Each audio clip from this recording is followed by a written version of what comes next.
டாஸ்மாக் தலைமை அலுவலகம் முன்பு வரும் 17ஆம் தேதி ஆர்ப்பாட்டம் நடைபெறும் என்று பாஜக மாநில தலைவர் அண்ணாமலை அறிவித்துள்ளார். இதுகுறித்து அவரின் எக்ஸ் தள பதிவில், அமலாக்கத்துறை செய்திக்குறிப்பை பார்க்கும்போது டாஸ்மாக் நிறுவனம், அதற்கு சாராயம் கொடுக்கும் ஆலைகள், பாட்டில் நிறுவனங்கள் இணைந்து 1000 கோடி ரூபாய்க்கு மேல் ஊழல் செய்திருப்பதாகவும், இதனை திசை திருப்புவதற்காகவே திமுக அரசு பல்வேறு பிரச்சினைகளை கையில் எடுத்துள்ளதாகவும் விமர்சனம் செய்துள்ளார். டாஸ்மாகில் வரக்கூடிய பணத்தை வைத்துதான் திமுக ஆட்சி நடைபெறுவதாகவும், மது மற்றும் லஞ்சத்தின் கோர பிடியிலிருந்து தமிழ்நாட்டை காப்பாற்ற வேண்டும் என்றும் தெரிவித்துள்ளார்.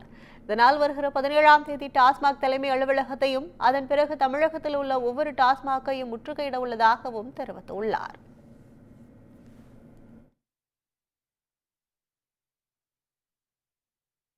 டைரக்டரேட் அவங்களுடைய செய்தி குறிப்பை நாம் எல்லாரும் பார்த்தோம்.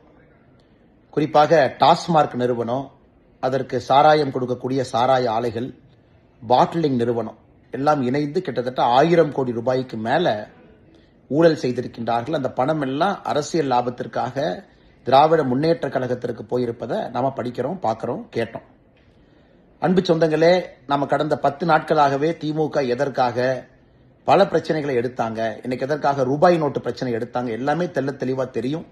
இந்த பிரச்சனையிலிருந்து திசை திருப்புவதற்காக கோடி ரூபாய்க்கு மேல கணக்கில் வராத பணத்தை ஜெனரேட் பண்ணி திராவிட முன்னேற்ற கழகம் அந்த பணத்தை எடுத்து அதை வைத்துதான் அரசியல் பண்ணிட்டு இருக்காங்க. சுத்தமா சொல்ல வேண்டும் என்றால், ஏழை மக்களுடைய தாலியை பறித்து அவங்க வயிற்றுல அடிச்சு திமுகவினுடைய ஆட்சி நடந்துகிட்டு இருக்கு. திங்கட்கிழமை அன்னைக்கு 17ஆம் தேதி காலையில 11 மணிக்கு டாஸ்மார்க்கினுடைய தலைமை அலுவலகம் எகுமோர்ல தாளமுத்து நடராஜன் ரோட்ல இருக்கு. அதை முற்றுகை செய்யறோம்.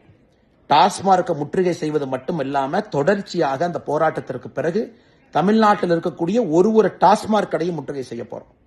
அரசு பதில் சொல்லணும், தப்பு செஞ்சவங்க உள்ள போகணும்.